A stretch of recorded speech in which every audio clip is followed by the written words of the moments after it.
सुषमा जाधव, माझ्यांचं आडनाव काही आठवत नाही मला. सॉरी सासर. तुम्ही इथं काय केलं, तुम्ही तिथे काय करताय? माझं माहेरचं नाव आहे आणि सासरचं नाव आहे सुषमा श्रीकांत पाटील. राहणार येलूर, तालुका वाळवा, जिल्हा सांगली. सांगली जिल्ह्यामध्ये मला दिलेले आहे. मला तो भागही माहीत नव्हता. महाविद्यालय ऐतोडे खुर्द म्हणजे वारणानगर आहे, त्या ठिकाणी मी सिनियर कॉलेजवरती सहाय्यक प्राध्यापिका म्हणून गेली 24 वर्ष काम करते. 2002 पासून मी जॉब करते. त्या ठिकाणी BA, BCom, BSc, BCA, MA, MCom हे सगळे म्हणजे फॅकल्टी आहेत आणि माझ्या हातून अशी आणि 22 वर्षाची मुलं हे घडलेले आहेत. एक त्या क्षेत्रामध्ये एक पवित्र काम केल्याचं समाधान सर मला या ठिकाणी लाभलेलं आहे. एक फक्त मनोगतामध्ये मी हेच सांगेन की एक आठवण सांगेन. 10वी पर्यंत तुम्हालाही माहिती आहे की मी सोसो, जसं राम म्हटला की आम्ही ढ मध्ये पण नव्हतो आणि हुशार मध्ये पण नव्हतो, त्या पद्धतीचं आम्ही मध्येच होतो. मी तरी पप्पांचा 10वी पर्यंत खूप मार खाल्लाय. म्हणजे पप्पांना असं वाटायचं की मी इंग्रजीचा शिक्षक, पण हिला साधं स्पेलिंग सुद्धा लिहिता येत नव्हतं. आणि खरोखर माझी ट्रॅजेडी अशी होती की मला स्पेलिंग पण लिहिता येत नव्हती.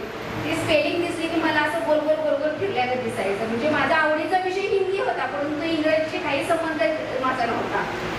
पण जर शनिवारी Nikam sir, Salunke sir, Kamble sir असतील, सगळे सर आमच्याकडे चहा प्यायला शनिवारचे यायचे आणि चहा तो मला करावा लागायचा. आणि असंच पेपर चेक केल्यानंतर ह्या सगळ्यांची चर्चा चाललेली होती, मी आतून ऐकत होते. त्यावेळेला निकम सर सरांना पप्पांना म्हटले की सुषमा काय आता शिकत नाहीये, नापास झाले. मला गणितामध्ये मी नापास झालेली होती.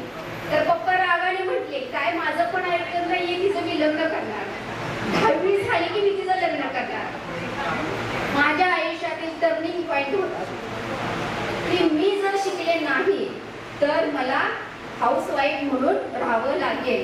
खूप मी मार खाल्लाय पप्पांचा की त्यांना वाटायचं की आम्ही दोघं शिक्षक असताना ही का म्हणजे रुची घेत नाही, पण माझं डोकंच चालत नव्हतं त्यामध्ये.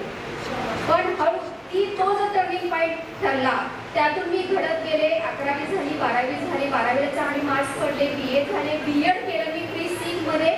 आपल्या ह्याला आझाद कॉलेजला माझं BEd सुद्धा झालेलं आहे, भूगोल आणि इतिहास मधून. आवडीचा विषय तरीही त्यातून मी शिकले. त्यानंतर माझं MA झालं, MA हिस्ट्री मधून झालं, MPhil झालं. बाजीराव बाळाजी पाटील हे जे माझे संस्थापक आहेत त्यांच्यावर मी MPhil केलेलं आहे. त्यानंतर मी PhD सध्या ॲपियर आहे. PhD सुद्धा मी सांगलीचे जे शांतिनिकेतन आहेत PB पाटील यांच्यावरती मी PhD करत आहे. हे माझं एज्युकेशनल सगळं बॅकग्राऊंड आहे. आपण म्हणतो की मी घ आहे, मला बुद्धी नाही, असं काहीही नसतं. 30-35% मी इंग्लिशमध्ये पास झाले. 35% पास झालेली आज मी 82% BA ला पडतात, MPhil करते, PhD करते. म्हणजे असं काही नाही की आपल्याला काही कमी आहे. फक्त एक करण्याची जिद्द आणि उमेद असेल तर कोणतीही गोष्ट अशक्य नाही. आणि मी नेहमी माझ्या मुलांना सांगत असते. माझी मुलगी BAMS लास्ट इयरला आहे, 4th स्टेजला आहे. आता ती डॉक्टर प्रॅक्टिस पण करते. प्रवीण पोरवाल म्हणून इस्लामपूरचे फेमस डॉक्टर आहे, त्यांच्या हाताखाली ती ट्रेन झालेली आहे. सीमा पोरवाल आणि प्रवीण पोरवाल त्यांच्या हाताखाली आहेत. आणि माझा मुलगा हा 12वीला घोडावत या ठिकाणी आता हॉस्टेलला आहे. माझे मिस्टर सुद्धा फिजिकल डायरेक्टर आहेत. माझे सासू सासरे सुद्धा शिक्षक आहेत. त्यांचे बॅकग्राऊंड हे सगळं छान आहे, छानपैकी असं चाललेलं आहे. आणि आज या ठिकाणी येऊन म्हणजे आनंदात भर म्हणतो त्या पद्धतीचा मला आज खूप आनंद झालेला आहे. आपल्या सर्वांना भेटून धन्यवाद.